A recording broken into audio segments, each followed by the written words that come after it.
I now call it the wave of destiny.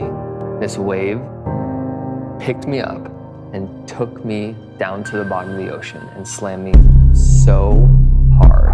It was just one of those moments where, like, you know, your life changed in an instant.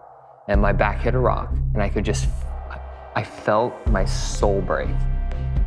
I went from a highly capable athlete doing whatever I want to lying on my floor staring at the ceiling, trying chiropractic, PT, massage, and acupuncture, acupressure, foam rolling, literally name it. I tried them all. I realized that help out there was not going to do it.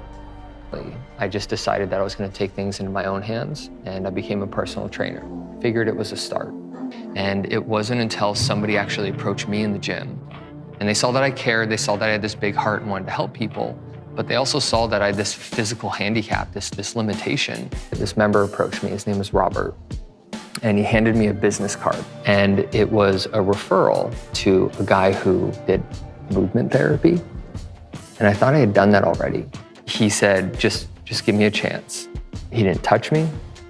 There were no adjustments. There were no electrostim machines. There was no foam rolling. There was no stretching.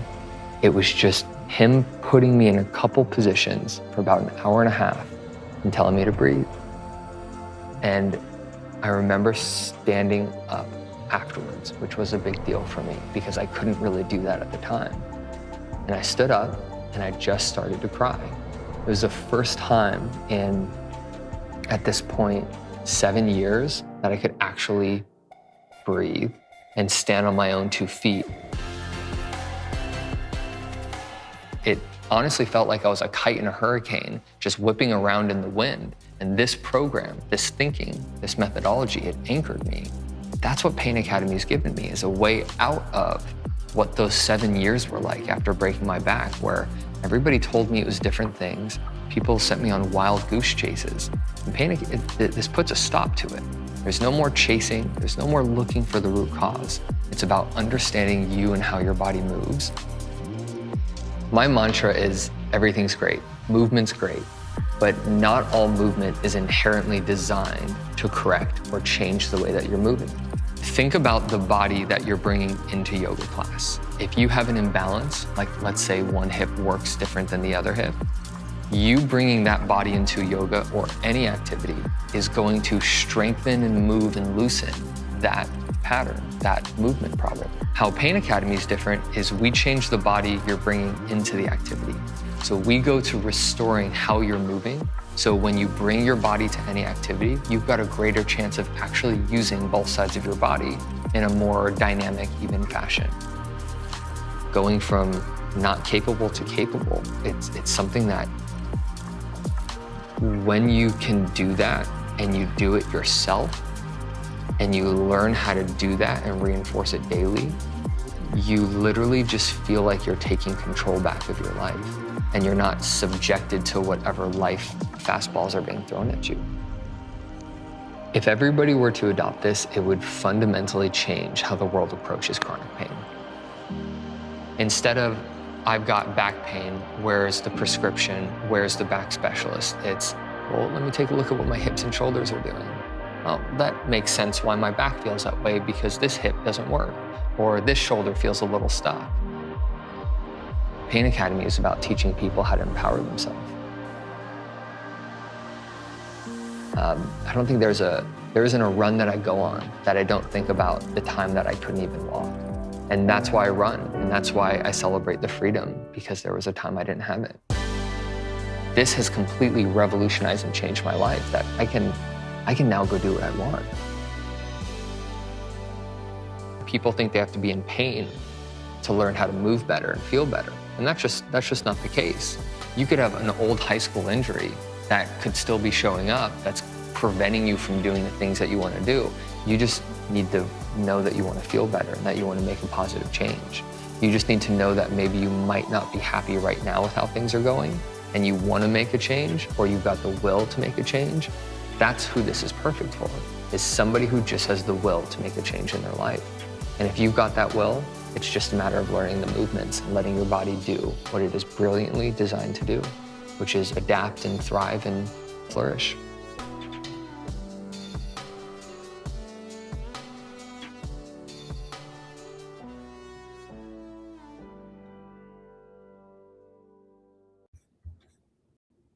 Amazing. Man, that video fires me up. And I could use a shave in that video, huh? We figured out grooming eventually, but anyways, everybody, welcome. Before we get things going, first of all, I'm really glad you're here. Can everybody hear me and see me? Is the audio and video good to go? Looking forward to connecting more with all of you. So give me the thumbs up, or just tell me that you can hear me and see me, and then we'll get rocking and rolling on this. Yeah, David, me too. Let's see. Okay. Cool. Awesome. All right. Yeah. Thanks for saying that, Eleanor. Let me catch up in the captions really quick. But before I do that, I'm really glad that everybody's here. You know, my intention with these lives, and I'm going to start doing this on a weekly basis, my intention is really simple. I just want to spend time with you, hear what you're going through, and offer whatever support I can. You know, as you were all learning in that video, at the peak of my own injury, I remember so desperately wanting to just have access to people who could help me, who understood what was happening to me and what I was going through, and could just point me in the right direction and just show me or tell me what to do next. But as a young man who broke my back, as you also learned about in that story, that kind of help and guidance costs a lot of money that I just simply didn't have. So I want to now go on live on these social media channels, and I want this to be free. I want it to be public facing workshops in a place where we can all come together. Bring me your questions. If I can offer you some guidance, practical next step, a little reassurance that you're headed in the right direction, or point you off into something that's going to help you, or maybe even just help you feel less alone, then this will be 100% worthwhile. So with that being said, my time is yours today. This is an Ask Me Anything workshop, so you can share in the chat box what you're dealing with, and we are just going to work through it together. I promise you, there is no such thing as a dumb question. No such thing as a dumb question. If you're thinking about it, probably 20 or other 30 people are thinking about the same thing too. So that being said, let me have this thing track so I'm good to go. I'm going to start off with the first comment. Cynthia, I never thought I would feel as good as I do today if it was not for Vinny, and I will be doing his movements forever. That makes two of us, Cynthia. I'm so happy that you're here, and thanks for sharing the impact that I've made in your life. And you thank me for all that I'm teaching you. Teaching is a really important thing here, because that was, you know, when I was going through the peak of my lower back injury, I had this belief that I never really spoke out loud until I realized how it wasn't serving me. And the belief was that if I just like swipe my credit card, if I just give somebody money, they're just going to fix me. Thousands of dollars of appointments and sessions and packages and adjustments and whatever else that we spend money on when we need help. I was spending all this money. I was getting the treatment done to me, but then I would go home and not know what to do. There was like no in between appointment game plan. And it wasn't until somebody actually gave me a really solid plan, something that I could like pour myself into in a positive way in between appointments. That's when I started to have these aha moments. There was a huge difference between being a passive patient, which is what I was for years, praying and hoping somebody would just like push on the right spot or make the right adjustment, or like give me that one golden treatment that would just fix all my problems. So that was me being a passive patient into now an active participant. And Cynthia, what I love that you just shared of thanking me for teaching you is I can't unteach you. The things that you're learning in my program, the things that you're learning in my app, the daily guidance, the step-by-step instructions, the tools and the skills, nobody can ever take that away from you. This is literally a lifelong skill set that you now have, and you get to use it every day. So please, please use it for the rest of your life. I love that. That's literally what this is all about. Cool. Welcome, Cynthia. So total two, another message from you, 2 total knees within the past 2 years. So I assume that's total knee replacements. And doctors telling you that you need a fusion done on L5-S1.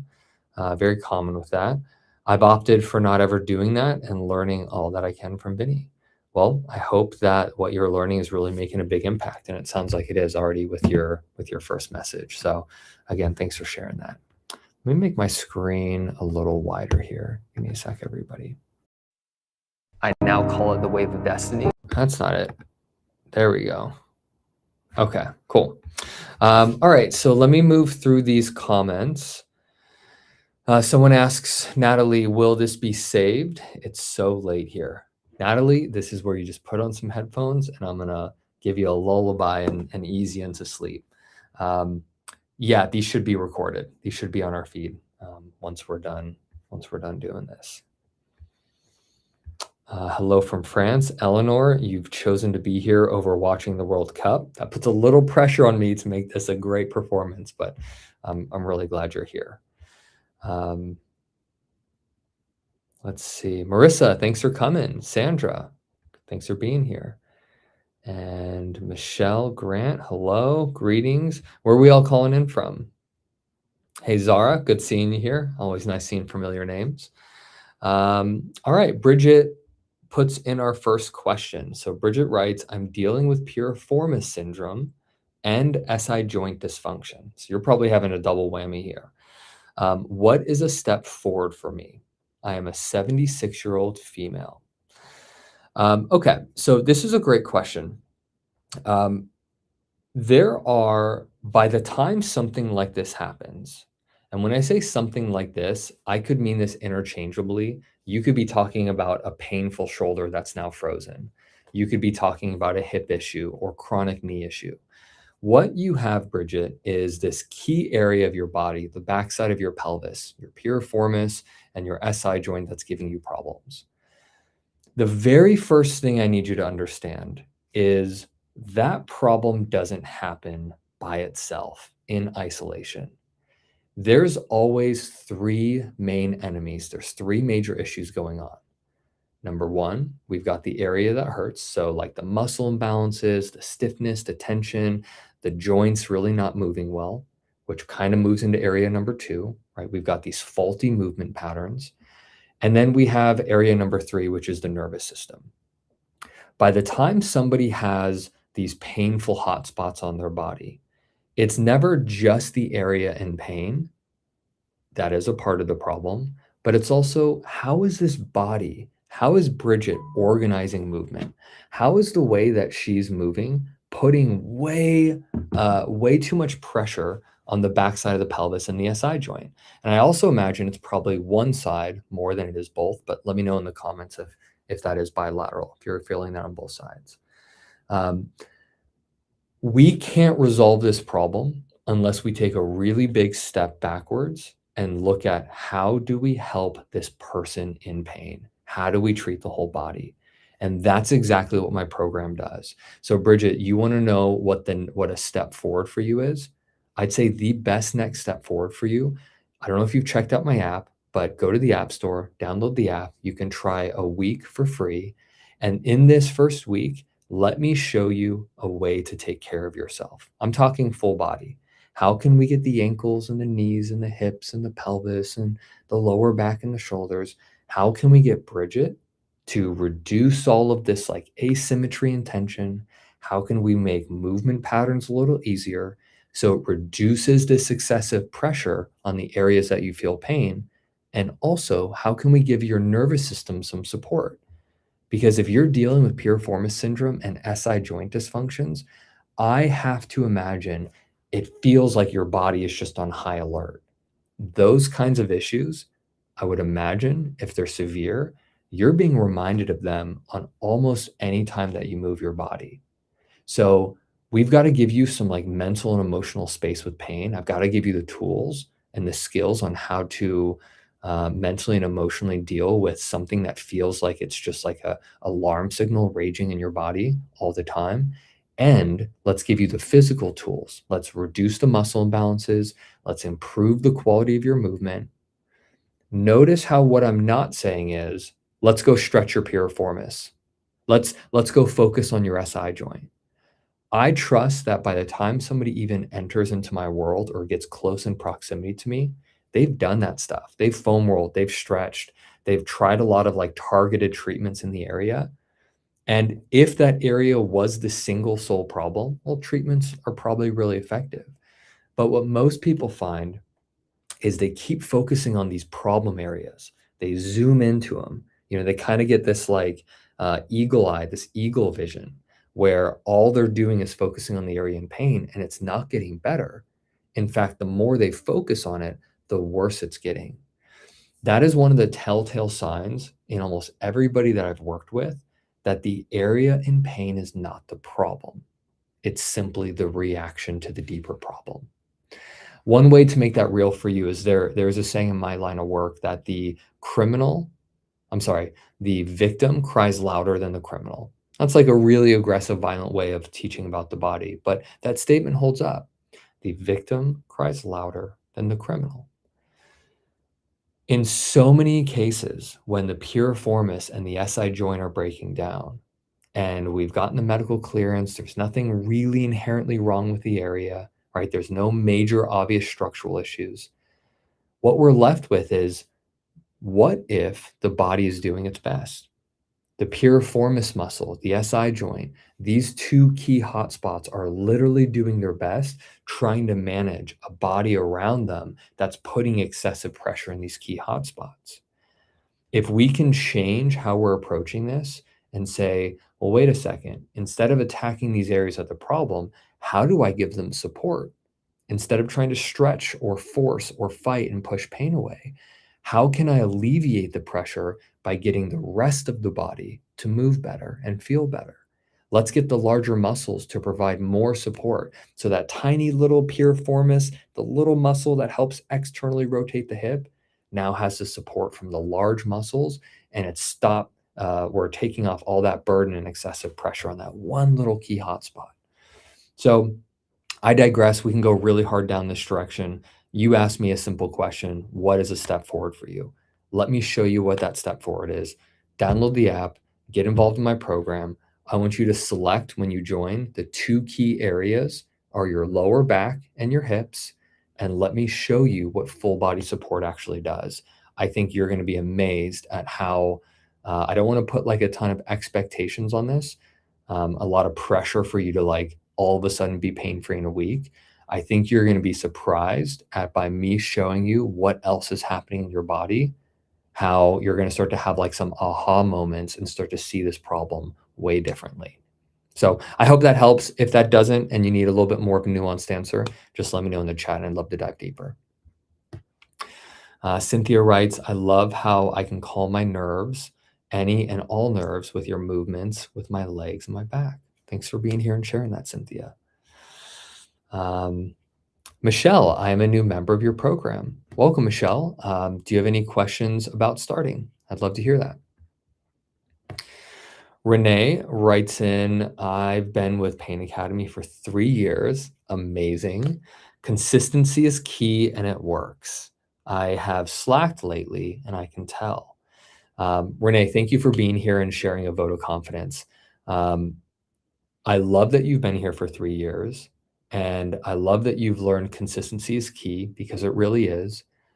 I don't know, type me in the comments if you relate to this, but how many of you out there have taken, and I've done this, I did this for literally the first 10 years after breaking my back. I just had this like maybe romanticized vision of like healing needs to be heroic. And I would do really intense things over very short periods of time. And it took me such a long time. I wish I could go back and teach myself this stuff, but it took me such a long time that the best rehab, the best physical therapy, the best treatment is not only one that you can give yourself, but the one that you can then do again tomorrow, and then again the next day, and the next day. And in my era of being like really heroic and like forcing my body and pushing it really hard, fighting my way through pain, I would do this like heroic therapy session and then have to take 3 or 4 days off. And then I'd swing really big and I'd miss because I'd be so damn sore or so flared up that I couldn't do the work again for days. And it took me such a long time to understand that if I only go 10% of what I normally do today, I can do it again tomorrow, and the next day, and the next day. And all of a sudden, I'm making more progress than I have ditching this like heroic epic model that I used to think was just how this worked. David, my lower back hurts in the morning when I wake up. It's weird. It's mostly in the morning. Why does pain show up sometimes, but not always? I want everybody to type me in the comments. I'm going to ask you a couple questions. There are really two, and I'm going to really simplify this. So you can push back, you can ask a lot of questions if you have them. There's really two major kinds of pains, two types of pain. There is like structural pain.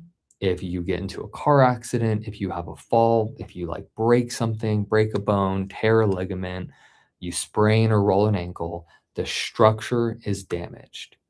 And because the structure is damaged, pain is very predictable. It's going to hurt every time you use it. Structural injuries are actually pretty simple to address. Not always easy. They're very painful. They do take some time to heal. But what we know is tissue heals. Tissue reliably and predictably heals within certain time windows. If you cut your skin, it heals. If you break a bone, it heals. If you sprain a joint, it heals, etc. So that's the first type of injury. Pain is really useful because it alerts us that there's a problem and it literally slows us down while we heal. And we do heal. And when we start to heal, pain usually starts to go away. Think about if you cut your skin, you can still see the cut on your skin. It hurts like hell the first 24 to 72 hours, but then after a while, it kind of stops hurting, but you can still see the damage on your skin, right?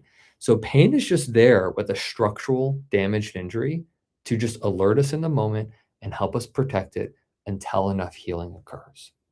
Now, what David's experiencing is the second kind of pain. And this pain, we have to look at the behavior, no longer just the injury. How does pain behave? So I want you to type me in the comments or yes in the comments if any of these answers to your questions are yes. Does your pain fluctuate day to day? Meaning sometimes it's there, sometimes it's not. Are there exceptions? Like sometimes you can go do a workout, but sometimes you can't. You've got to plan your whole workout around the pain. Sometimes you can walk, and sometimes that same walk, it's just too painful. Insert any movement. Does your pain fluctuate during the time of the day? Like, is it always there in the morning, but not at night? Or vice versa, mornings are fine, but it always hurts at the end of the day. Does your pain move around? Maybe it's in your back for a period of time, and then it's in your knee, and then it travels to your hip or your shoulder. Now, think about this. Structural pain from real tissue damage doesn't respond like that. It doesn't behave like that. A broken bone doesn't only hurt in the morning, but then it's like totally fine and not broken at night. A broken bone doesn't break in your leg, but then that break travels somewhere else in your body. Maybe it gives you a headache and then it's in a shoulder and then you're like fine for a day, but then it goes right back to your leg. So tissue damage doesn't travel. A broken bone isn't fine for a few days, but then really doesn't let you do something for a little bit of time and flares up, but then it's like fine again. But nervous system pain does that. Pain that's driven by your nervous system is all over the place. Pain driven by your nervous system allows you to do something, but then it kind of makes you feel like you pay the price for it. So it's like there's a delayed symptom timer to things, and it's not always accurate, and it's not always consistent. Sometimes you can do stuff, and other times you're fine, and sometimes you can do stuff, and you're like flared up, and you have to avoid life and movement for weeks. When we're dealing with nervous system driven pain, the treatment is entirely different. Now, Deb, you just write in, what if the answer is no? If these answers are all no, and your pain is exactly the same, it doesn't fluctuate, and there was a recent injury, then we've got to treat this like a structural problem. We don't mindset our way out of it. We don't learn nervous system tools out of it, even though they can be helpful. We have to deal with the body. We've got to give the body some support. But if your answers are yes, when I say support, I mean like traditional physical therapy, traditional triage. Go get medical advice. Go get the major structural stuff rolled out. But what most people deal with, even if your answers are no, what a lot of people deal with is, I got injured in a car accident 5 years ago and it still hurts. And so we think it's still structural, even though we've had a really long time to heal. And it's also very obvious when it's structural too. Structural injuries are pretty easy and fairly simple to diagnose.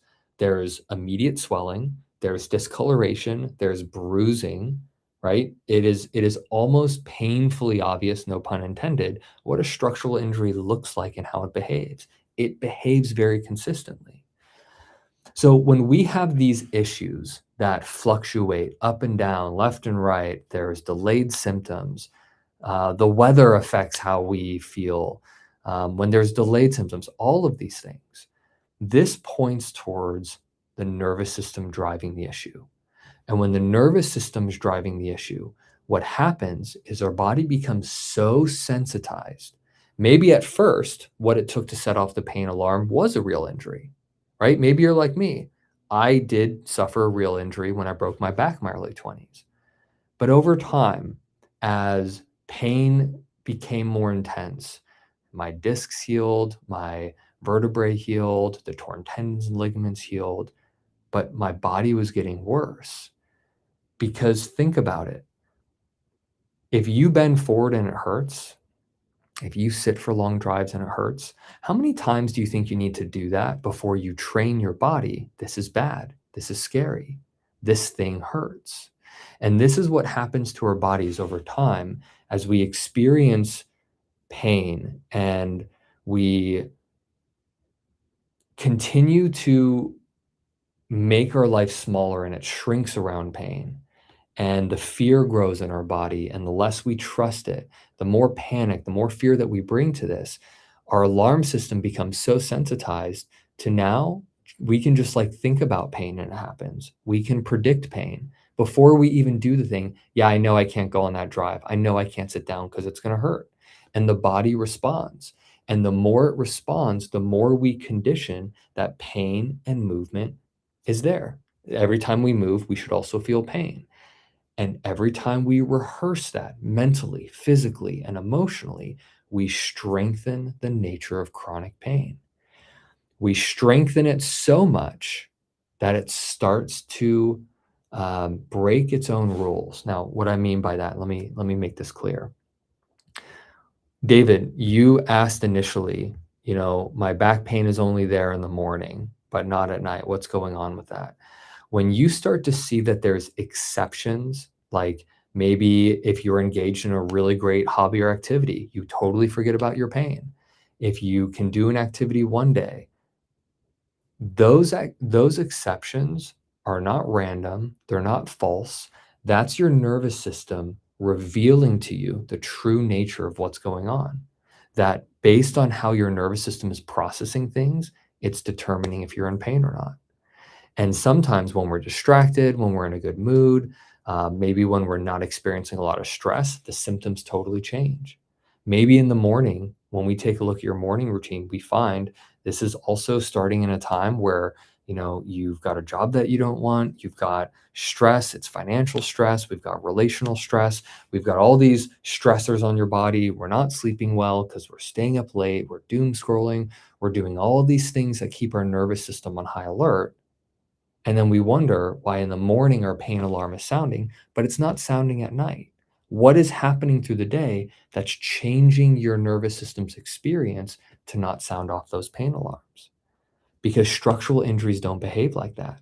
Structural injuries don't decide to hurt you in the morning, but then all of a sudden the structure is totally cleared up by the end of the day. Same thing like with massage and PT. Or, when our body feels better after an appointment. Nobody can just change our structure like that, but they change our experience and our expectations of pain. Therefore, we start to change our experience of it. So I know I'm saying a lot of words, and I just want to be really clear here. When you've got nervous system driven pain, that requires a different treatment protocol than a structural real injury where damage is driving the pain response. If damage is driving the pain response, we have to respect that. Let's go into injury management mode. Let's protect the area. Let's do very light, gentle motions. Let's get clearance that there's nothing medically wrong and we're on the right track. Modern medicine is really good at giving injury protocols to help somebody heal. Let's respect that. But if you're dealing with longstanding issues that aren't making sense, the pain's changing, it's fluctuating, the pain behavior is all over the place, then we have to start focusing on the nervous system. And this is why if you join my app, one of the first things that we do is give you nervous system tools. As some of these people are saying in the comments that they love the meditations, they love how calming the nervous system is. It is really hard to change pain when you're always on this like fight, flight, freeze, stressed out state, and the pain alarm is highly sensitized. I've got to give you the tools on how to lower those pain alarms. And part of those tools that I work with members in the app is starting to actually observe and become aware of what's really going on with your body. Where are the exceptions in your pain story? What are the moments? What are your experiences that kind of debunk this structural damage myth that we might believe? All pain is real. When I talk about nervous system pain, I'm not saying it's fake or made up. This is a really hard conversation to have because you have to be very grounded in that understanding that your brain is capable of producing any symptom anywhere in your body. I'm going to say that one more time. All pain is real if you feel it is real, and your brain is capable of producing and creating any symptom anywhere in your body. And when you understand that the brain is the driver of the pain experience, we start to rule the body. We stop blaming the body as much, and we start to learn, well, how do I start to work in partnership with my nervous system? And yes, people in chronic pain, of course, there's a physical element. That's also why my program focuses on movement imbalances. It focuses on restoring movement patterns because we do have the physical body. We should absolutely learn how to move better, how to find the muscles that actually support movement and make it easier and more efficient, less taxing doing the things that you love doing. And if we've got nervous system driven pain, we can't just focus on the body. We can, but we just might not get as far as we want. This is why we have to work on all three things simultaneously. We've got to treat the nervous system that is sounding the alarm and has become so sensitized that now even doing nothing hurts. We've got to work on your movement patterns. What happens when you bend and squat and twist and stand and walk and go up and down stairs, getting on and off the ground? How does your body organize that? And number three, we've got to work on the muscle imbalances to make sure that your system has the support it needs and no one key area is doing any major job. So David, I know that was a really simple question. You know, why does my pain fluctuate? It's such a beautiful piece of evidence that what might be going on is more nervous system driven than structure, because structure just doesn't behave that way. Okay, cool. I kind of lost track where I'm at. Let me take a look at these.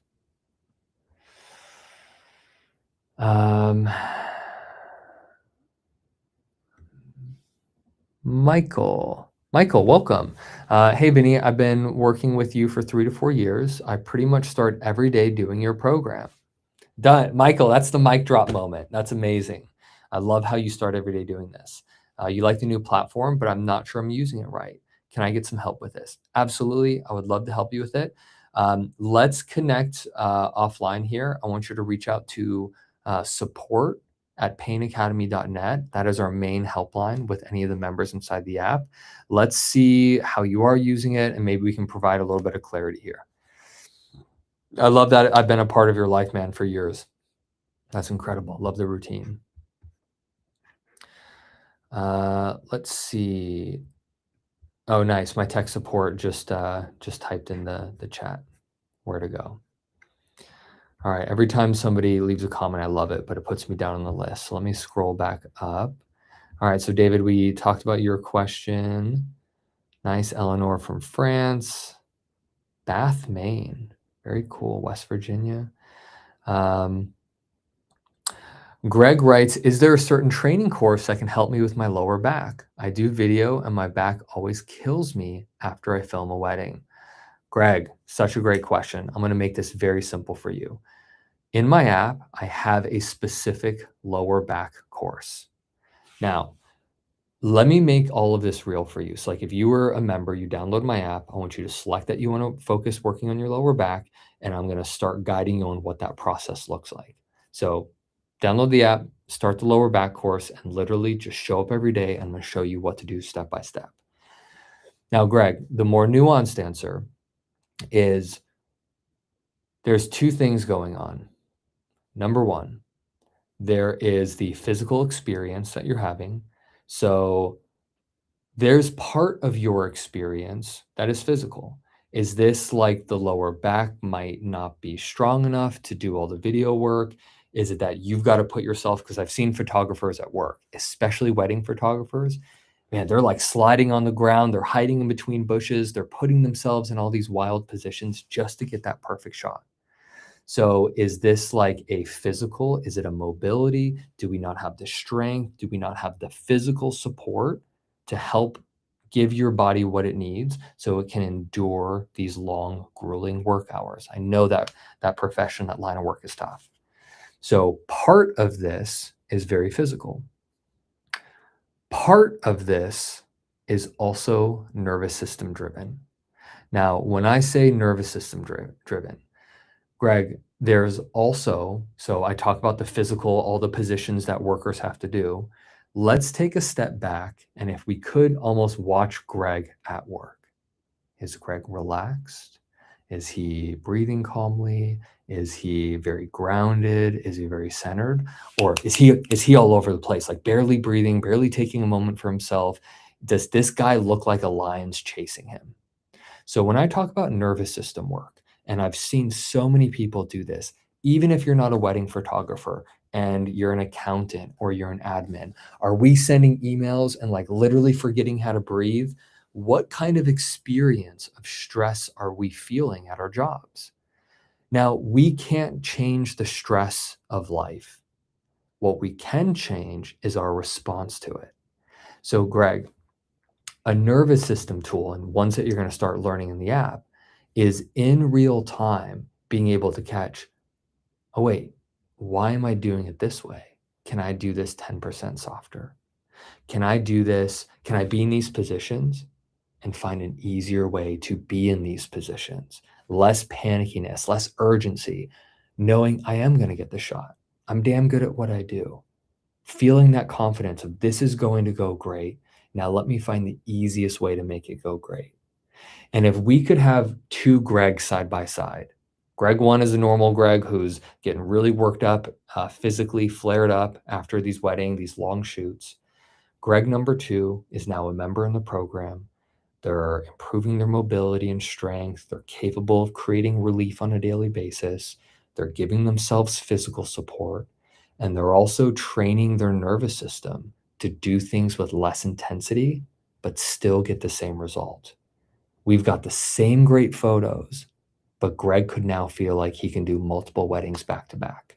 Maybe not in a day, right? That's crazy, but like wedding one day and then the next and then the next, because they're taking less of a toll on Greg.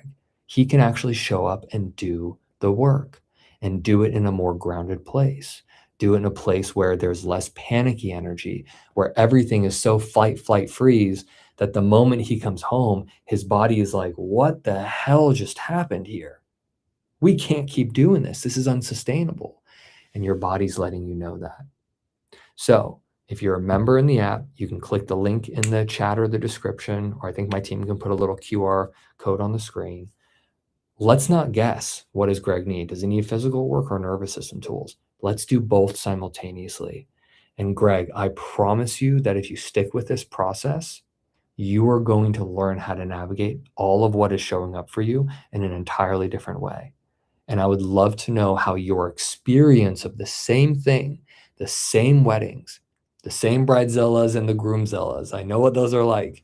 I would love to hear how your physical, mental, and emotional experience entirely changes. Because a lot of us, we don't have um, the luxury of like not working, right? A lot of us have very real world stresses. We've got the financial stresses. So the things that we have to do to survive. Well, we might not be able to choose those things, but we actually can choose our experience of them. And how we choose our experience is by actually giving our body more options, giving our nervous system more options to cope with the stresses that we're up against all day long. A lot of us are in really challenging relationships and dynamics that we're not willing to cut out of our lives. Sometimes those, arguably they could be a choice, but sometimes these are just the relationships, these are the cards that we're dealt. We might not be able to change those people, but what we can do is we can change our experience in them. We can learn tools, we can learn how to set boundaries, we can learn how to regulate, we can learn how to communicate and create space. There is a world of change that can happen when you start learning that you have options. And that's one thing that my program's going to give you. So I'm imagining a really cool experience with you here, Craig. Let me know if that makes sense or if you have any other questions about that.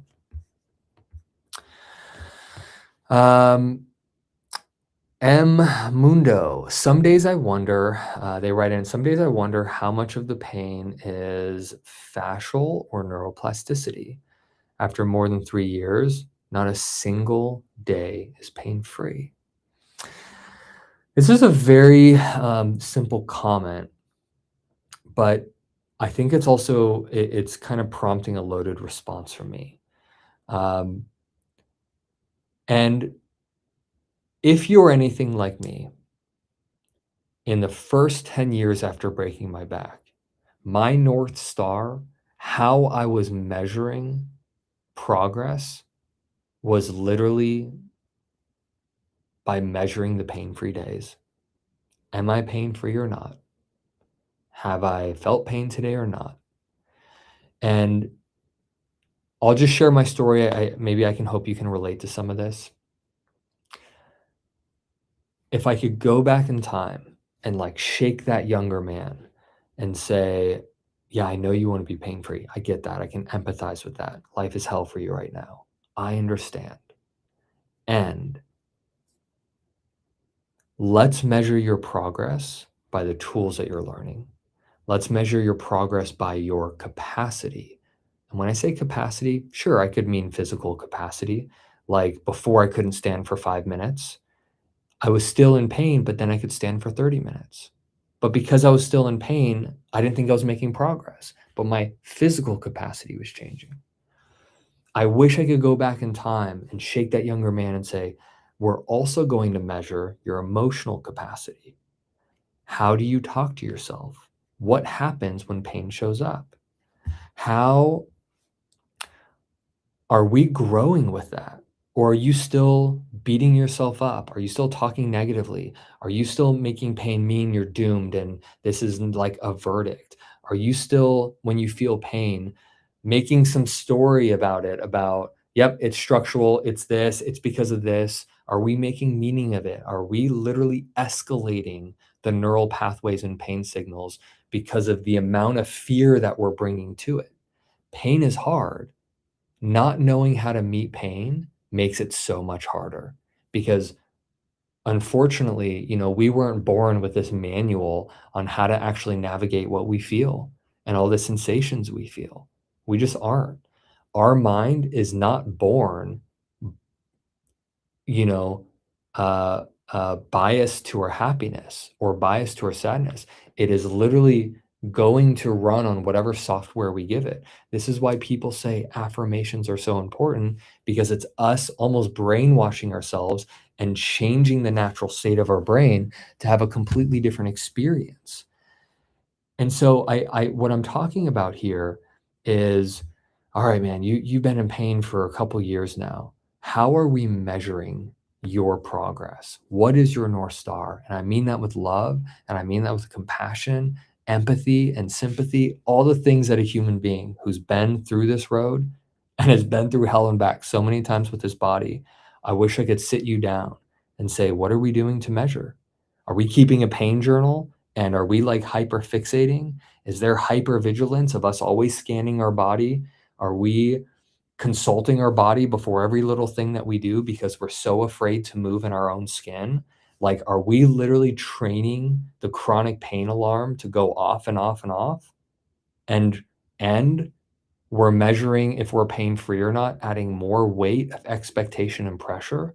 Or are we focused on our capacity and the skills and tools to help us navigate this in an entirely different way, which fundamentally changes our experience of this? Does that make sense? I hope it does. All right, thank you for sharing that, by the way. Please follow up if that literally was helpful or was not. Okay, so Bridget, you wrote in earlier about the piriformis and SI joint pain. So it's only on the right side. So my training, my background goes immediately to why. What is happening on the right side that is different on the left side? And ankles, knees, hips, pelvis, lower back, and shoulders.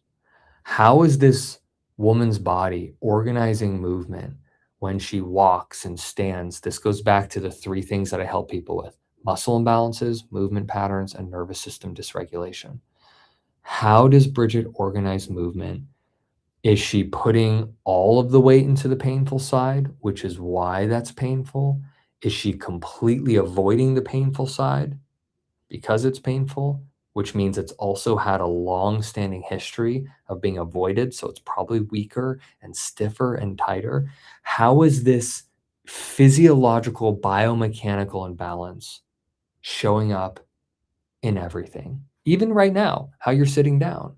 Are we putting way more weight into the painful hip or the non-painful hip? And what happens when we stand and drive and read and walk and go out to dinner with friends? Like, whatever we're doing, these are the physical things that we need to address.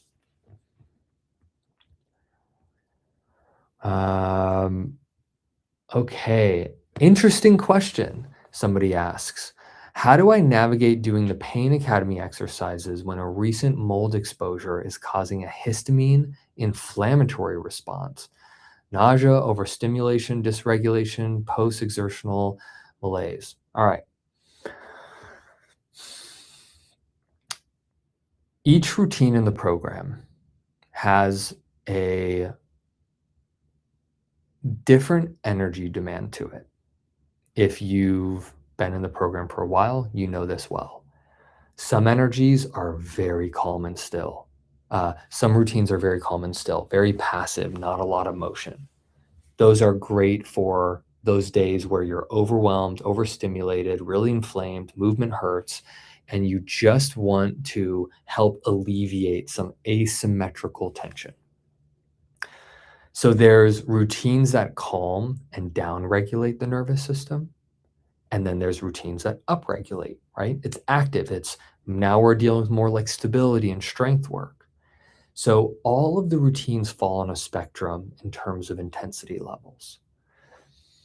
One of the challenging things, and when I say challenging, it's because we don't know until we have the process of knowing. So this person is saying that they're running into a histamine inflammatory response. Some people, when the inflammatory markers are high, need less movement. They need some of those down-regulating routines on the one end of the spectrum, the stuff that's still and calm, almost like yin yoga, right? There's not a lot of movement. There's time for you to regulate and breathe and relax the excessive stress that's in your body and release that. And sometimes the only thing that releases and reduces the histamine and inflammatory response is higher levels of movement. I'm not talking pushing yourself to your brink. We're not going running marathons. We're not PRing in the gym, but motion. Motion is what can help clear and reduce inflammatory markers. It's one of the reasons why people say physical exercise is so healthy for you, because it helps your body sort through inflammatory processes. Knowing what you need right now is going to be a little trial and error, and every day it might be a little different. So your question is how do I navigate doing the Pain Academy exercises? Well, I would first I've always kind of had this error of caution. Let's navigate any unknown by less is more. Whatever I'm showing you, range of motion, duration, do 10% of it, 20%, maybe half, 50%. We can always do more later, but you can't do less, right? So start small, breathe, find the easiest way through the motions. Does meeting yourself gently 10, 15, 20% of the effort, does that kind of help feel like, all right, I'm getting blood flow, oxygen, nutrient delivery, I'm improving all these physiological functions. Is that good? Maybe you need to do it a few times of light and slow to be able to answer that. And maybe it's a clear, yeah, I feel better just meeting my body on the ground and being very gentle, light, and simple. But maybe it's, all right, I've done the simple, I've done the light, and like, meh, no change. I literally feel the same. Great, beautiful feedback. Now let's crank up the dial a little bit. Not full blast, full bore. Let's try 50 to 60%, maybe 70%. Double the intensity. We're not maxing at full throttle. We're now going to add a little bit more juice, a little bit more effort. What is the level of stimulation that helps support blood flow without causing an inflammatory response or without being at so moderate and light that we're not really doing much change with your physiology? Hope that makes sense. Zara, have I seen studies on chronic occipital tension and nervous system on low-grade alert being active? And if so, how do we work around chronic suboccipital area tension tightness? I have not seen specific studies on that particular thing. The only studies I've seen are on really the psychosomatic high alert activating the chronic pain pathways, which we've talked. If you're in the app, which I know you're already a member, I want you to go listen to the high alert behavior workshops. It was a couple weeks ago. Maybe you can reach out to Andrew and he can guide you on which ones those are. We talked all about the high alert behaviors, the studies, the tactics, the things that really ramp up your nervous system, and how can we start looking at what's happening outside of your movement routine to start lowering the high alert behaviors that you're experiencing. Zara, and correct me if I'm wrong, I think you even mentioned in one of our member workshops that, and I could be mistaken, but that you had stopped watching the news cycles and that was helpful in lowering the high alert behaviors, but I could be conflating that with somebody else.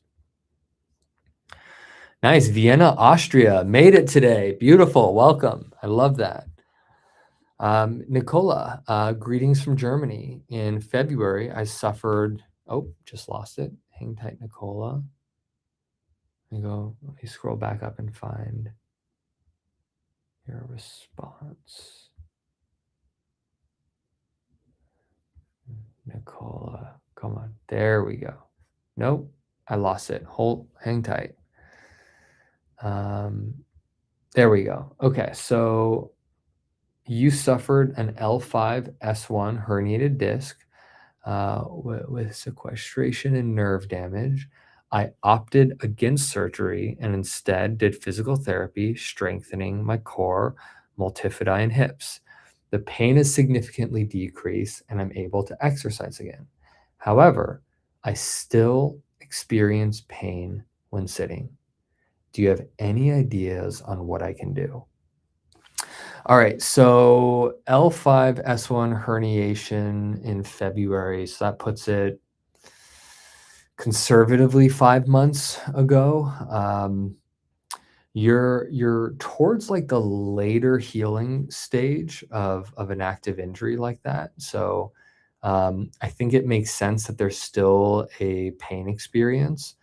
Do I have any ideas on what I can do? Absolutely. Nicola, if we look at this as a traumatic injury, which I'm sure it was, probably hurt like hell, and I'm so proud of you for really trying as many things as possible and opting out of the surgery first. It sounds like you made great progress. I want you to understand something, and this is such a weird way to say this, but I hope this makes sense. When I was younger, and I use this story a lot because I think it's just clear and it's simple. Um, I got drunk. I remember the first time I got drunk, and I had this like really cheap hard alcohol with orange juice. We've all been there, right? Or at least many of us. And the first time you drink, you don't really like know limits. So I did what most young men do. It was just too much. Ended up praying to the porcelain god all night long. I woke up feeling so bad. And just that one experience of drinking well beyond my limit, having orange juice as these like chaser mechanisms, I couldn't have orange juice for years. Oddly enough, I had no problem drinking again the next week, but I could not stand the smell of orange juice because that one new traumatic experience in that moment, my brain linked danger to the wrong thing. It linked danger to the orange juice and not the thing that was actually dangerous. Orange juice was giving me the vitamins I needed. It was the poison that I wish my brain and nervous system would have linked it to, but it didn't. It made a mistake in that moment. And one experience, one slightly traumatic experience, can completely rewire how your brain associates certain things. Maybe a more professional version of this would have been when my son was 3 years old. He jumped off the couch and he hit his head. He split his head open. He got injured. Was he afraid of heights? No. He was terrified of couches. His brain thought the couch is what hurt him. So for like literally 2 years, he would stand up and watch TV thinking the couch is what hurt him. But it was gravity. It was the fall. It was the height that hurt him, not the couch. He would have no problem standing on chairs, no problem standing on his bed, but not couches because the brain linked something to something else. Now, that's called false neuroassociation. So when the brain makes the mistake and links the wrong thing to certain things. If that can happen to the wrong associations, now think about a traumatic physical injury. We herniate a disc. 4 weeks, 4 months, sitting, bending, standing, squatting, hurt. How many times do you think that needs to happen before your brain says, oh, this equals danger? This will equal pain. And one of the things for about 10 to 20% of the population, our brains get so good at linking things to hurting that even when we're on the tail end of the injury, the majority of damage has subsided.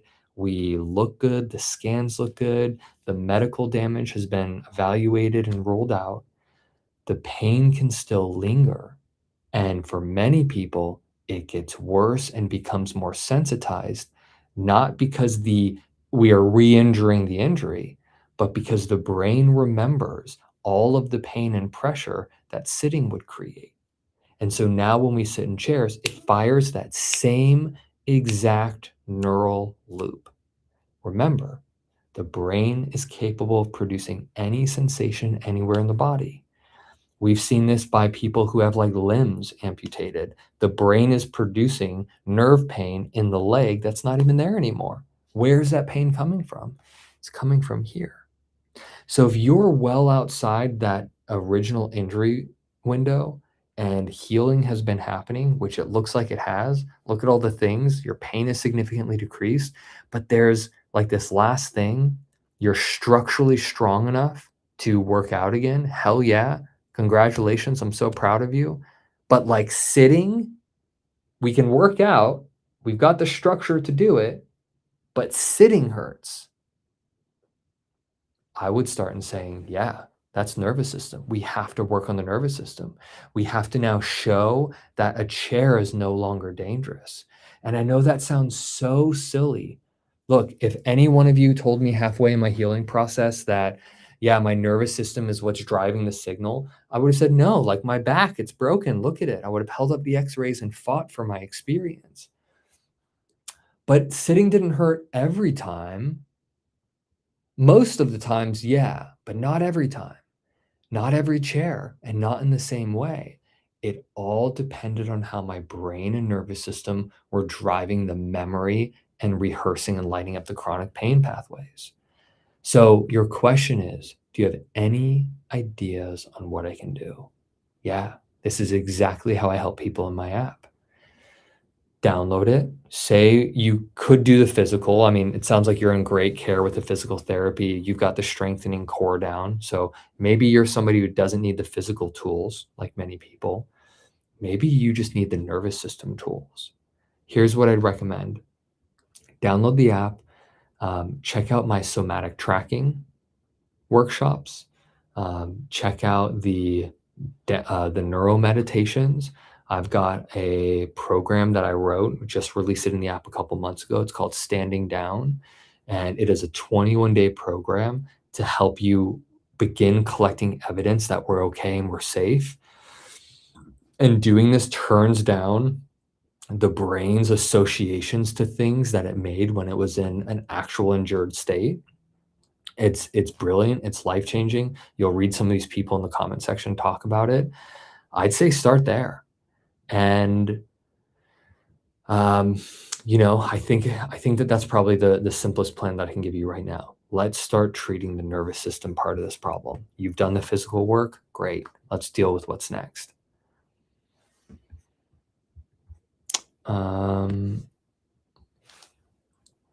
Michelle writes in, I was in a deer accident last month and still hurting. My nervous system is in sensory overload and causes my pain to flare up. Okay, so I'm so sorry to hear that you were in a deer accident. Sounds like that nervous system is still really wound up. I highly recommend, Michelle, that when you're in the program, because you said that you were new here, I want you to enroll in the standing down meditation. It comes with your membership. Let's see if we can start to really tap into these neural tools so we can take this system out of fight, flight, freeze, and overload mode. That's going to be key. And Michelle, the biggest piece of advice I have for you is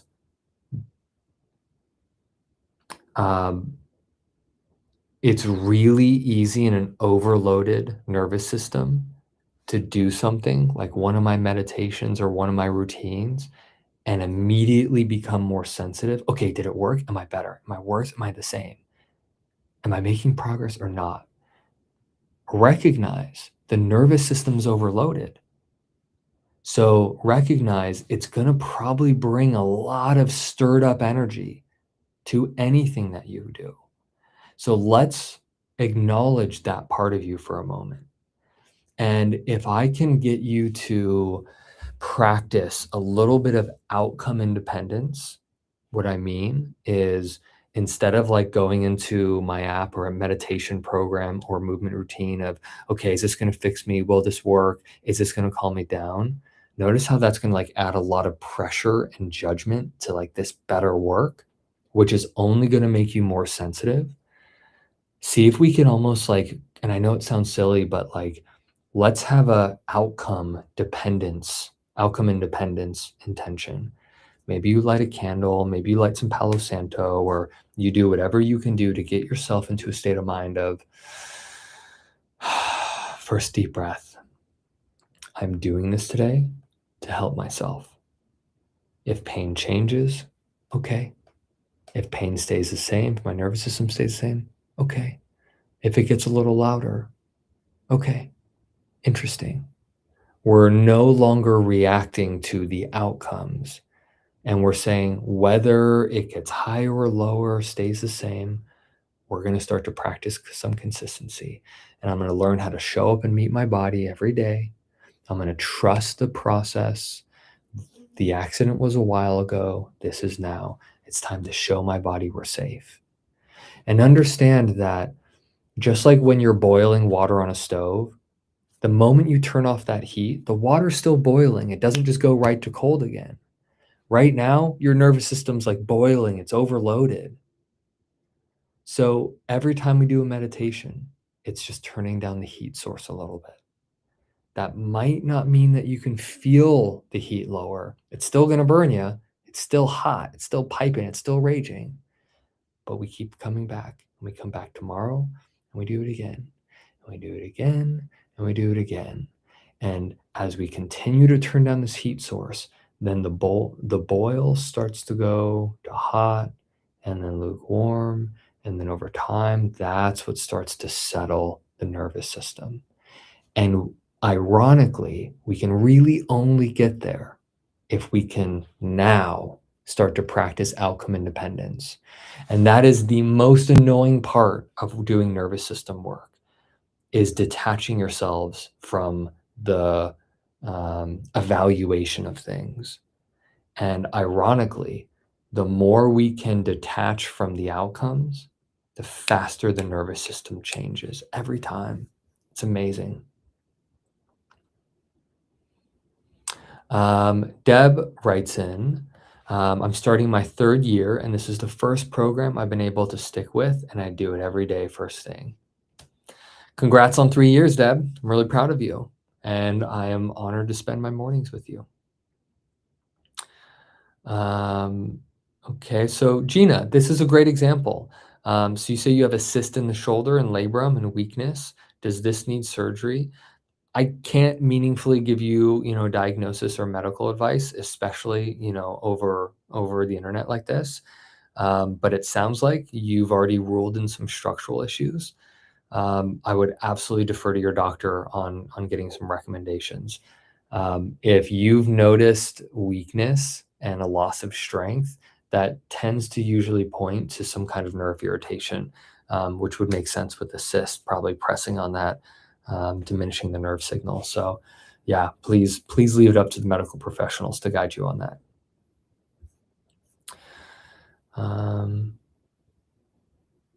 Zara, I love that you love the new meditations. Beautiful. Oh, great. Somebody writes in, this is fantastic. I downloaded the app, but still can't find the time and emotional power to start the program. What I love about this, I think we can all agree, like, none of us have time. I think that's a fair statement, like, unless we create the time. But there's something really interesting, and I'm kind of reading in between the lines. You said emotional power to start the program. When I first learned this work, I bought a really cool yoga mat. I cleaned out a space in my living room. I made it a cool little corner. It had a salt lamp. I even had my program printed out on a sheet. Like, I had everything that I needed to do my therapy every day. Still walked by it every day, even being in chronic pain and pain being a reminder of my limitation. Still didn't do it. Why? What I didn't understand then that I understand now is, for so many people, even my work, it's really effective, but they don't do it not because it's effective. Most people have a hard time doing it because this is no longer about self-care and helping you. What this work is confrontation. And this is what I mean when I talk about nervous system work. For many people, we can have access to the right tools, right? Many of us know that we should probably stop eating fast food and not drink. We should probably eat healthy foods, veggies, homemade stuff, organic. Like, we all know these things, but emotion gets in the way. And if you don't understand or take the time to understand that one of the biggest obstacles you might be running into is that this work, because it is so precise, yeah, it might stir up a lot of emotions of having to face your body. And for a lot of people, the worst relationship they're in, and I say this with love because I was there, everybody, the worst relationship they were in was the relationship they're in with themselves right now. And not doing this work or coming to the ground and facing your body, facing the restriction and the lack of strength or the imbalance or all of the comparison that you didn't used to have this body, or man, look at how far I've fallen, look at how far I've moved into like disability, whatever it is, that emotion is confrontation. And so this isn't as simple as like, oh yeah, just go do your rehab. It's all of that you're facing before you even get to the rehab itself. So let's shrink your goal. Let's shrink what we're trying to do. Many people with a dysregulated nervous system, starting is a really big thing. They get stuck into this all or nothing trap. Well, if I can't do it all, if I can't do my full routine, if I can't do the meditations, if I can't do a full week, you know what? I'm writing this week off. I'm just going to start next Monday, and then next Monday. Or I've kind of been a little off since vacation. I'm just going to stop. I'm going to be 100% when I get back from vacation or the holidays. Insert whatever. We've all been there. I was the king of it, so I know that world well. In the battle of all or nothing, nothing usually wins. Not all. So if you're in that battle and you've put starting or you've put coming back on this like big pedestal, it's emotional, it has conflict riddled all over it, whether you're aware of it or not. What can be really helpful is coming up with your minimum. So let me make that real for you. I have a minimum standard of movement. It's one exercise. It's 1 minute on my left hip. It's 1 minute on my right hip. That's my minimum standard.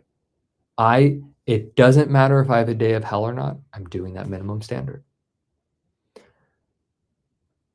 I've shrunk down what I need to do so small into 2 minutes.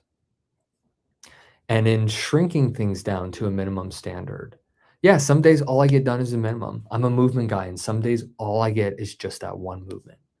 But most of the time, well, shit, I'm already down on the ground. Okay, that one movement feels good. What's the next? What's the next? And what's the next? And this minimum standard, it's so light. It's emotionally easier for me to say yes to. Less cognitively heavy, less me saying yes to like a full 10-minute routine or 15 or 20, especially on a hectic day. And it's me shrinking this down. I can say yes to 2 minutes. I can do that. I want you to shrink this down. You're not saying yes to starting my program. You're not saying yes to committing the next year of your life. You are saying yes to the first video. It's not even an exercise, it's a welcome video. I want you to say, make your minimum the welcome video. You're not starting the program. You're watching a video today. You've probably watched 100 videos online already. This is another one. We shrink it down to the minimum. And if we can get good at meeting ourselves at a minimum level, you will be surprised at how that like inadvertently starts to remove all of this pressure and weight and pulls us out of the all or nothing trap.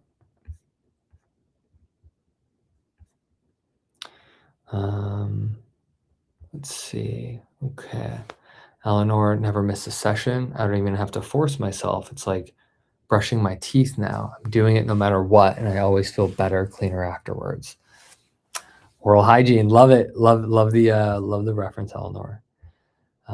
Sandra, I watched your challenges and want to work more on my left knee. It's swollen. So it sounds like there might be some structural things going on there. Let's get any major issues ruled out and let's join the program and work on it. I'd love to show you how to do that. Deb writes in, I'm doing the standing down meditation and I'm finally able to recognize the watchtower, and unbelievable how often it shows up. For any of you on the outside of my program, the watchtower is a concept that I've named. I've given it like a identity. The watchtower is our nervous system, and many of us, our attention has learned how to climb up high and always be on guard. I call this the watchtower. Because when you're in pain, that's what you do. That's what your awareness does, is it goes on high alert. And I think for many of us, it feels responsible to, we learned that if we're always checking in on ourselves, if we are always staying ahead of the symptoms, are always protecting ourselves, we can like be in less pain. And sometimes that's true. But for many people, most of the times, what we do is we start to train our attention to become the watchtower, the all-seeing watchtower. And we start to develop this like hypervigilance with our body that adds so much intensity to our chronic pain experience that we now are scanning our body more. We're checking in on it more. Before we do anything, is today the day? Can I do it? Before we even get out of bed in the morning, what kind of day is this going to be? It's like unknowingly, we've weaponized our attention into becoming a protector and always being on guard. And we have to like consult our body before we live our life. And all of a sudden, our main priority and focus becomes, how do I hurt less, instead of how do I get back to life? And if we don't understand the watchtower, it just silently wreaks havoc on our awareness and nervous system almost all the time whenever we're conscious and awake.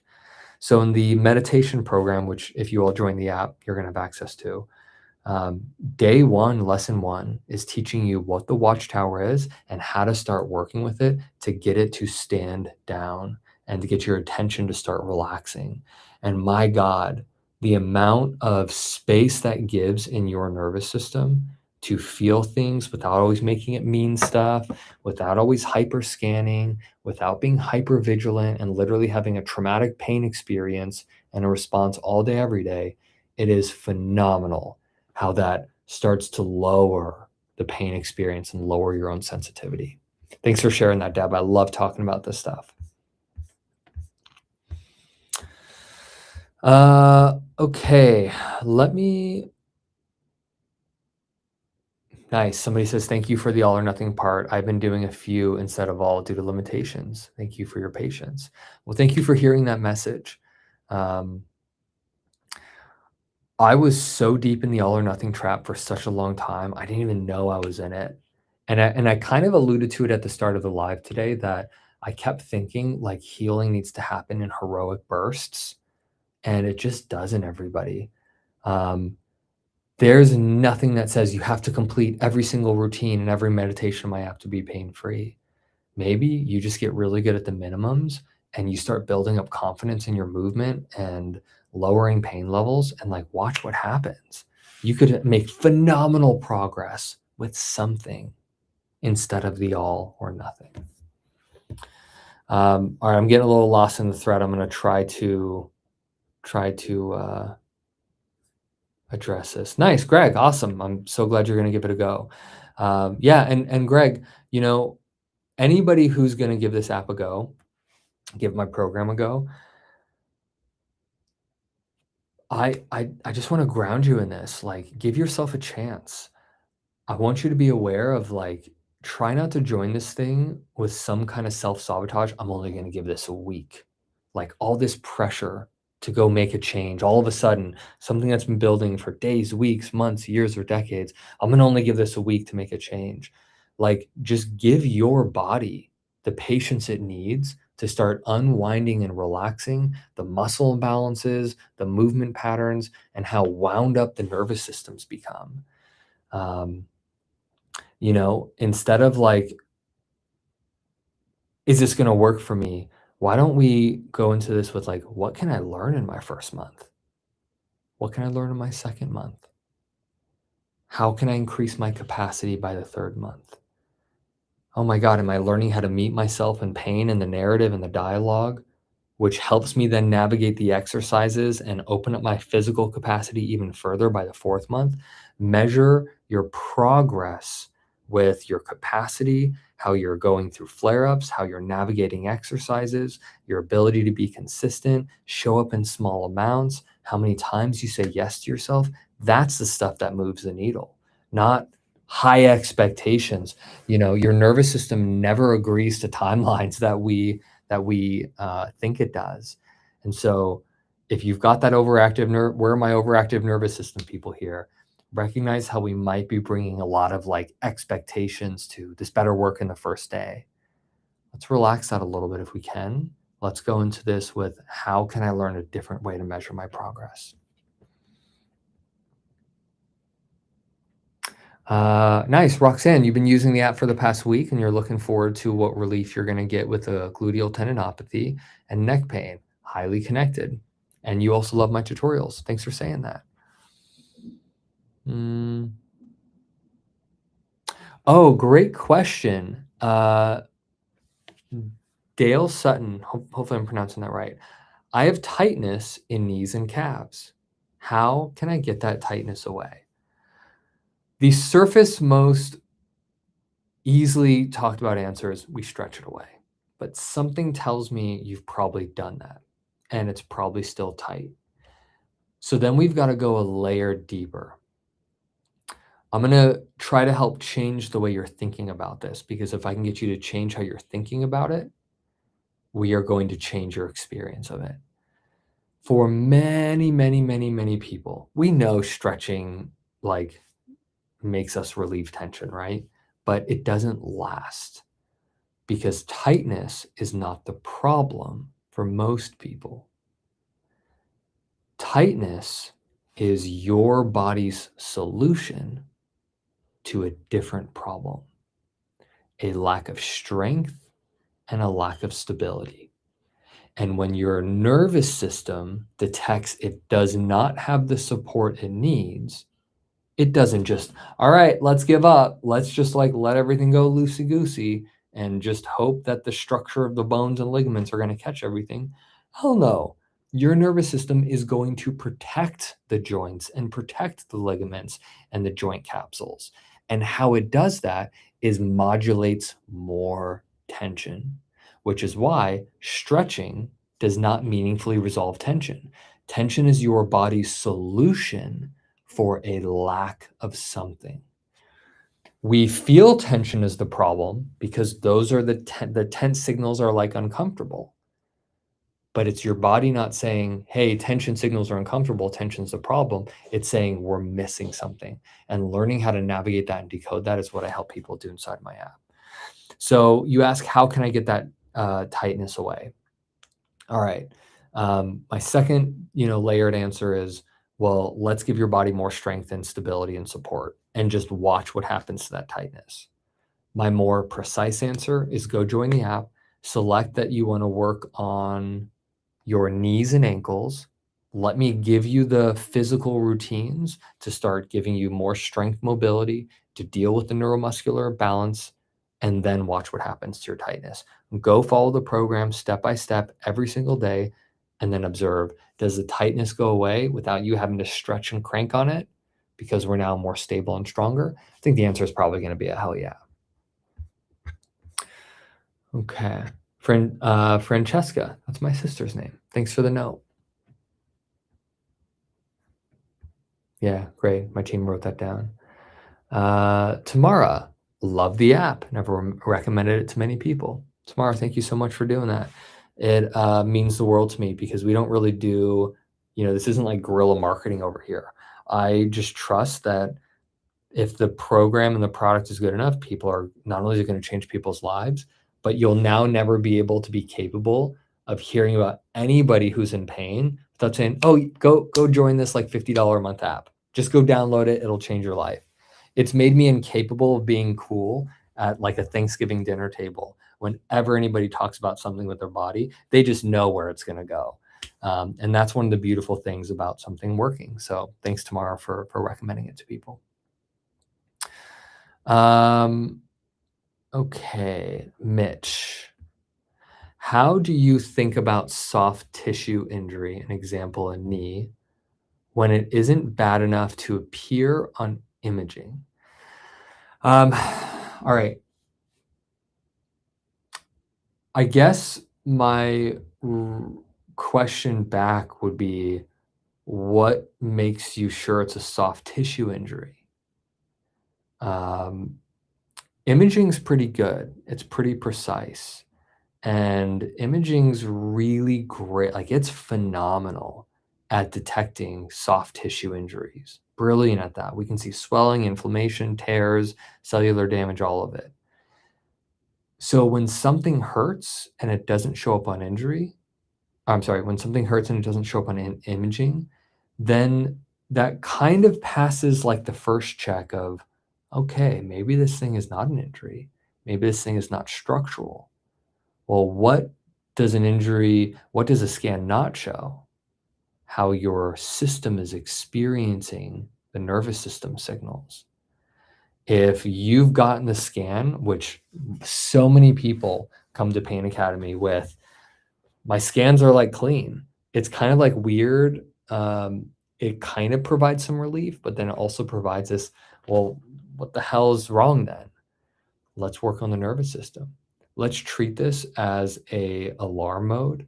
Let's give your knee a little bit of gentle movement and support, right? Let's flush out any inflammation if it is even there, but let's work on the nervous system component of this, especially if the imaging scans are showing like there's no clear sign of structural issue. The other thing, Mitch, too, is, if you were like a client of mine and you were right in front of me, I would say, okay, we got the imaging clear. Now let's have a whole full bore conversation about behavior, because tissue injuries behave very consistently. There aren't really a lot of exceptions with tissue injuries. It just hurts every single time you move it. Not sometimes more on one days, more in the morning, less at night, fine for a couple of days, really flared up for the next. Tissue injuries are very reliable. So if yours is starting to show like a behavior, a pattern of inconsistency, or a massive pattern of fluctuation and change, yeah, we're doing nervous system work.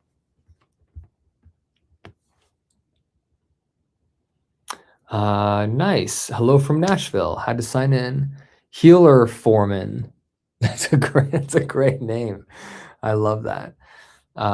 You've been chasing issues from low back to neck issues almost randomly that take me out for a while. Still follow your program and it works. Thank you for being here.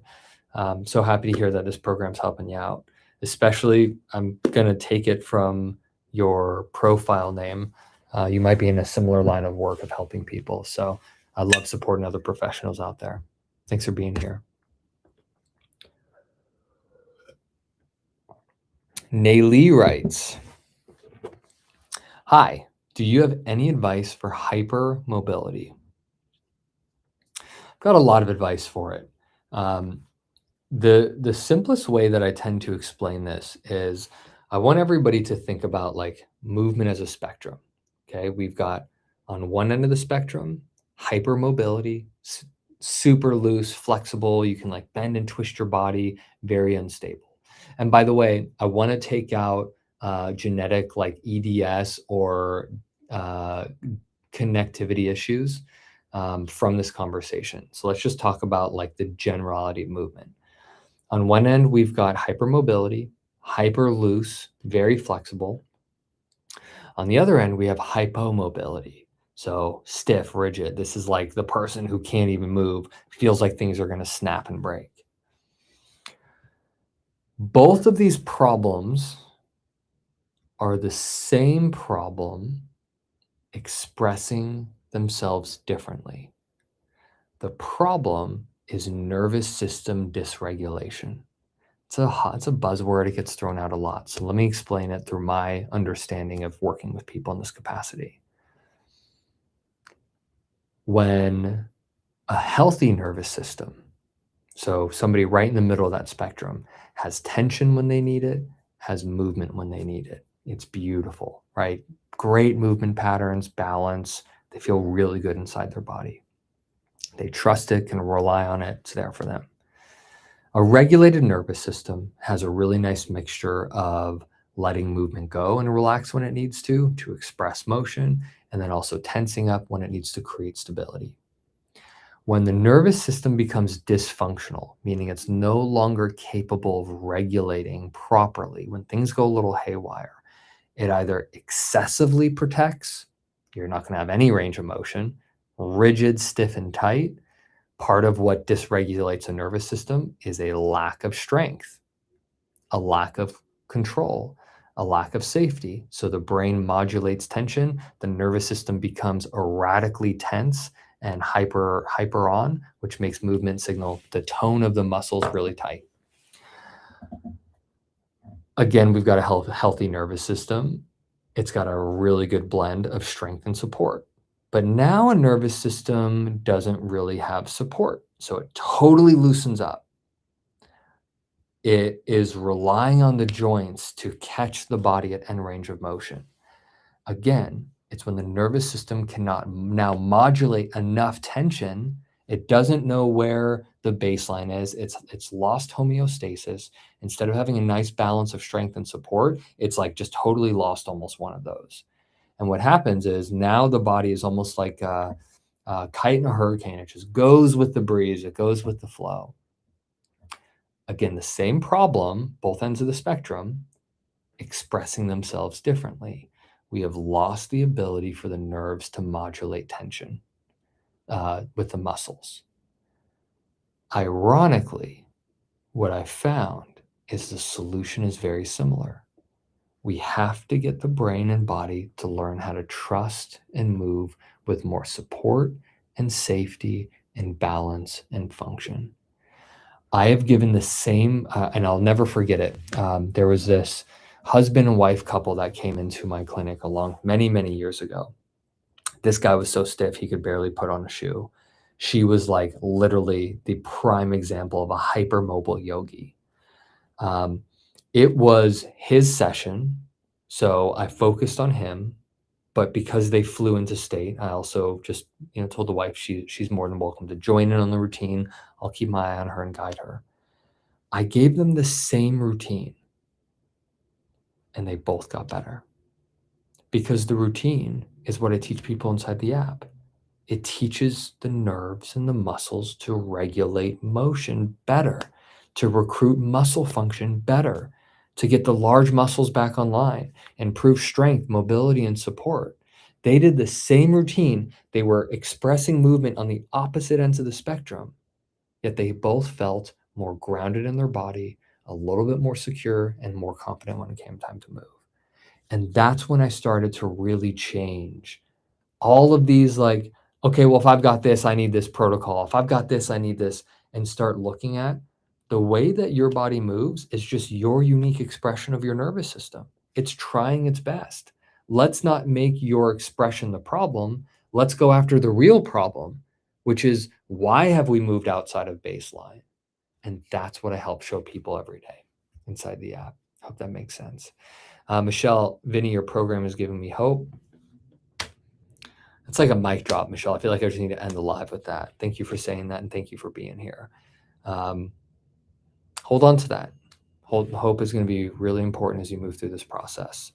And not hope in me, not trust in me, but like trust and faith that, Michelle, you're going to get there. It's not an if, it is a when. How long do we have to keep doing this until my system finally gets it? Everybody's different. Some people, it's like first week, huge change. Other people, it takes a couple months. It just totally depends on your rate of learning. That's it. Somebody writes in that the scariest part is having to look inward. Howdy from Michigan. Thank you for being such a wonderful guide in my recovery. Well, thank you for being here. And yeah, the scariest part is having to look inward. And I want to be mindful, like, and I mean this with so much sincerity that, if you would have told me halfway in my chronic pain journey that like looking inward had a big part of why I wasn't healing, I would have said, that's wrong. Like my back is broken. That's why I'm not healing. And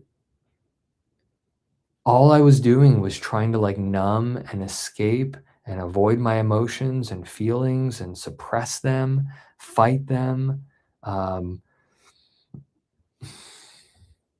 No wonder why it took so long to learn how to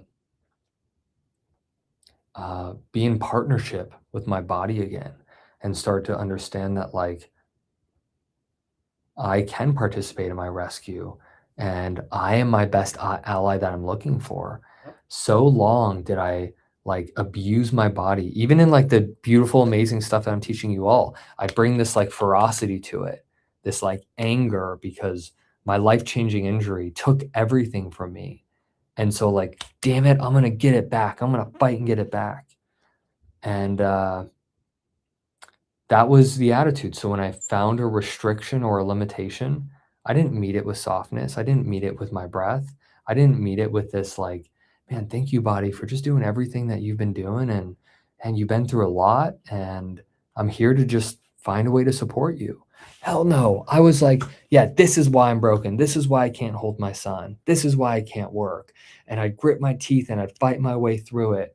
And I would try to like do the most intense version of the exercise because I was convinced that my intense pain needed an intense solution to fix it. Softness was not the answer. I didn't have a soft bone in my body. Everything was about like this go big or go home. And I joke with so many of my members that like our motto should be go medium and sometimes stay inside. Because like for the chronic pain crowd, they just get it. They get it because they are like me. They were like the go big or go home.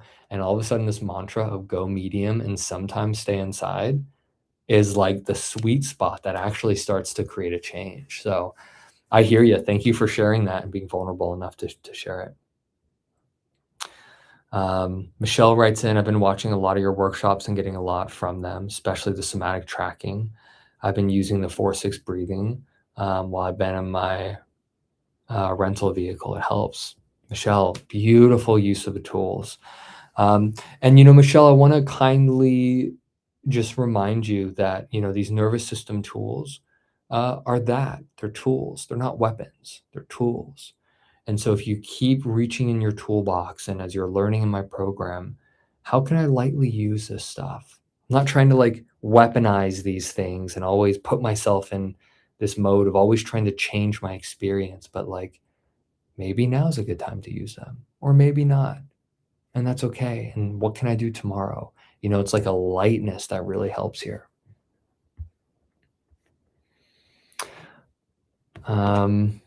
Healer Foreman, thank you so much for bringing up the emotional component. Starting this program, you have so much content, but the emotional thing is a big deal. It's everything. I mean, it really is, because we are not just these physical bodies in pain, and that's where pain stops. There is the part that, I don't know about all you, type me in the chat if this is your experience too. There's this human experience of pain too. It's like you're also a human being, and the overwhelm, the confusion, the guilt, the pressure, the judgment, the criticism, either from the outside world or coming from our internal state. I tell this to members all the time. The exercises that did not work for me are the same exercises that set me free from my pain. The exercises didn't change. It was understanding how to use them and navigate the emotions that showed up. That's what did it. That's what made a change. The same thing that didn't work became the thing that totally set me free once I understood the emotional component, the thing that I refused to address. And maybe it's because of like the doctors and every expert was just obsessed with only talking about my back. Nobody was talking about what's going on in my head and my heart, right? Nobody was scanning my head or heart. No therapist was being recommended as I was just being written these insanely huge prescriptions of narcotics.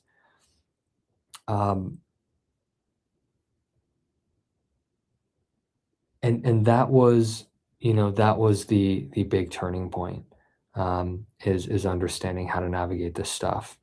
And I don't know if it was like the doctors and the experts where like nobody was having these conversations, or if it was, being raised in probably just like a stereotypical environment. Stop crying. Your feelings don't matter. Your boundaries don't matter. Um, Shove it down. Stop crying. Emotions weakness. Vulnerability is weakness. Be a man. And you don't have to be a man to resonate with that. A lot of people are just told they're too much. Shove it down. No one cares. And when you're like told that again and again and again as a child, why would you think emotions have anything to do with your experience of your physical pain? There's so much detachment from it. So that was part of why it took so long to develop this method, because I just ignored that for the longest time.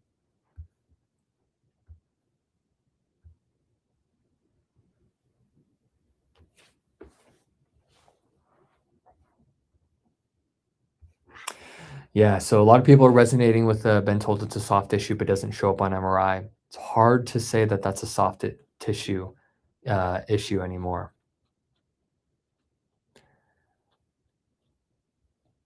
It's kind of like the default. Well, we don't know what it is, so yeah, it must be soft tissue. Um, when the wild thing is what is it? 40% of people with bone-on-bone arthritis don't even know it until it's discovered in a scan, because they had like a preemptive, a preventative, or they were studied in MRI.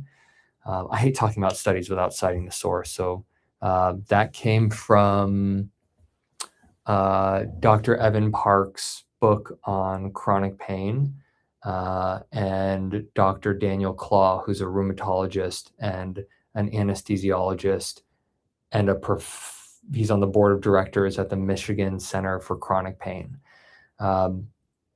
What about the people who do have structural findings who have no pain?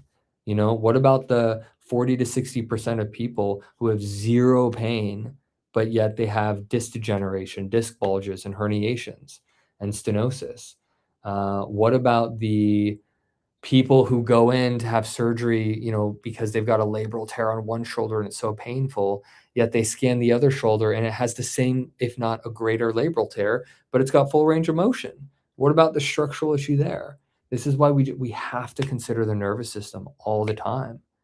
And this model of just like looking at the structure and blaming it is becoming so outdated, because so many asymptomatic pain-free populations are presenting or walking with structural findings that don't generate pain. So if pain-free people can have all of these structural findings, then why are we blaming the structure and like obsessed at looking for the structural cause in symptomatic people? Where is the evidence that shows that that's real? And it's just getting weaker and weaker by the study. Let's see. We need that shirt. God, did we just come up with a merch line? We need that shirt. I'm so overloaded supporting thousands of people here. I don't have the time and energy to take on a line, but if anybody else wants to help me create a merch line, God, I would love like just some amazing high quality, cotton, no polyester, go medium, and sometimes stay inside Pain Academy. That'd be so rad. I'd love that. That'd be so cool. I would wear the hell out of that shirt. And it sounds like we got 2 buyers on the line too. Joo, been doing your program for 9 months for daily pain on outside of thighs. I think I have muscle weakness in glutes and core. MRI diagnosis was hip osteoarthritis. I now find I'm walking with wide gait. Any advice?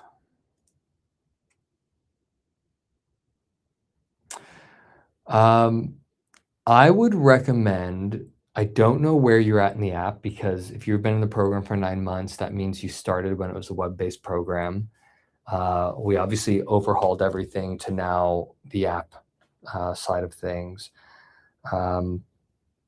If you've identified glute and core weakness, I want to get you in the strength program ASAP in the app. If you can reach out to my support team, support@painacademy.net.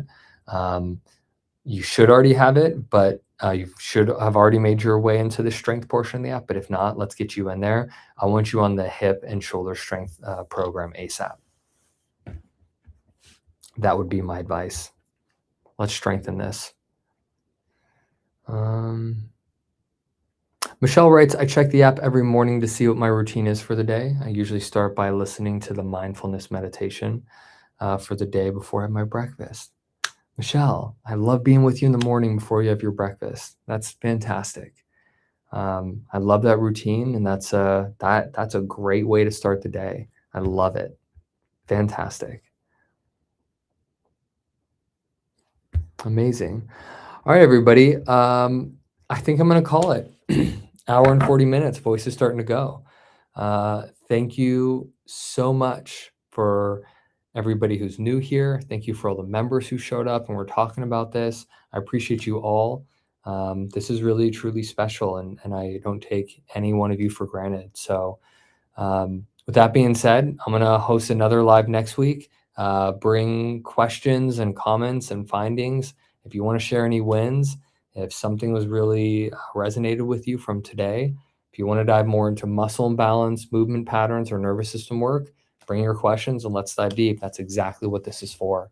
I hope all of you got at least something out of this, and I will